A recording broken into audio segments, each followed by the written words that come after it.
Well, I'm here right now at the LCS. It is week 9, Meteos. It's almost all done. Yeah, you're right. Yeah. The split's almost wrapped up. Yep. That is just a fact that I've decided to throw out there. Yep, I'm sure everyone's delighted to know. Yep. And let's move on to the fact that playoffs are coming. Well, first off, let's talk a little bit about how you feel about Cloud9's position here at the end of week 9, going into playoffs, how satisfied you are with it, and sort of reflecting on the past 9 weeks. What do you think? I think we're doing okay. I think we could do a lot of stuff better, but third place is not bad. Seems like Immortals and TSM are on kind of another level, and we're working to get there, but it's not always like that easy. It's not like a clear-cut path on what you have to do. So we're trying. Practice usually goes pretty well, and hopefully we can bring it together by playoffs. Yeah, do you think that TSM and Immortals are starting to look a little bit weaker, or what's happening? Because obviously we've seen some interesting moments from both of them. Well, I think they're both really good. Dropping games when you're already guaranteed first seed is kind of not that big of a deal because, it's hard to care as much about your matches when it's like, well, we already won. So it's not that they don't care. They're not full sandbagging, but they might be a little bit less focused than before because these teams we're playing against are also super, super hungry. So they're trying 110%, TSM's maybe like 80% or something. So I think they're still good. It's not like they'd get worse, but other teams, obviously, when you're not the top team, it is easier to improve than it is to like widen the gap, but they still look really good. So given where those guys are at, I mean, playoffs has always been the place where Cloud9 seems to shine the most. What do you think Cloud9's chances are in playoffs? Do you think you could win the whole thing? So you're asking for the percent? Sure. I mean, or a fraction, a decimal would be fine too. Winning the whole thing? Yeah. Well, 50%. Okay. 50% chance, and that's including TSM and Immortals. Do you think there's a half chance or 50% chance you can win this whole thing? Yeah. Okay. I like that confidence. It's good. I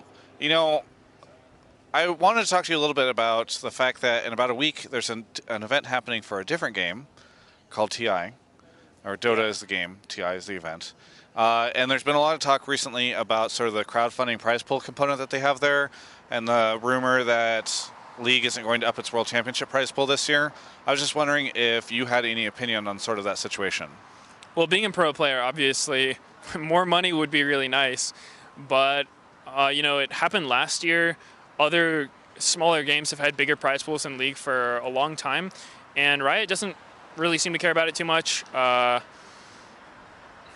don't really have a strong opinion about it. Obviously, everyone wants more money. Being a pro League player doesn't exactly scream longevity or like career building. So obviously, I want to save as much money as I can. So if we had like $20 million prize pools, it'd be pretty sweet. But ultimately, it's going to be up to Riot, and I just sort of have to take what I can get. Sure. I mean, are there ever moments of frustration where you see like, and now TI has eclipsed $18 million for the prize pool, and say like, hey, why don't we have that? Yeah, I mean, we always joke whenever someone brings up the prize pool, it's like, we're playing the wrong game, boys. But, I mean, obviously, it's pretty different infrastructures, I guess. It doesn't seem like Dota has an established league like LCS does. So, I mean, there's going to be advantages and disadvantages of each. I don't know if Riot's ever sort of like came out and said why they don't like the crowdfunding thing, because it seems like a decent solution to me. They don't really have to pay more, but the players get more. I guess they're just not really interested in it. Okay.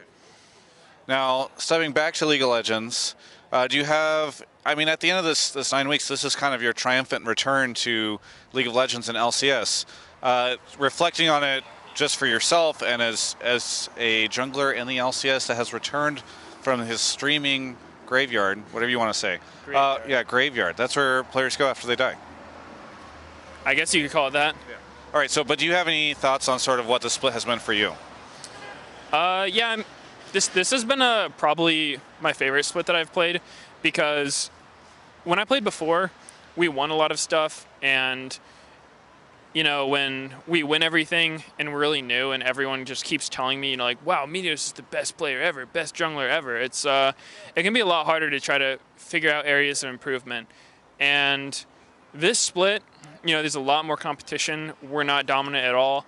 And I feel like I've been able to learn a lot more about the game, just all the different roles, especially jungle, just things I can be doing better, and it makes my weaknesses more apparent. And so I know what I should be working on. And it's a lot of fun doing that. You know, I want to keep trying to get better all the time, but I think it's pretty fun to not be on the top and be like chasing towards it. Yeah. Well, now you have a 50% chance of winning the whole thing, so it's still pretty good. Yeah, you know, we either win or we don't. Is there anything you would like to say to any of the fans out there? Well, as usual, I want to thank the fans for the support because we're not winning every game, but there still seems to be a lot of fans supporting us, so it's really appreciated, and hopefully we win. Well, Will Hartman, Meteos, Cloud9, I want to appreciate you for this interview that you did with me. Thank you very much. Is there anything that you would like to say to me? Thanks for the interview, man. It was great. You can check out the rest of our coverage of all things esports here at Yahoo Esports.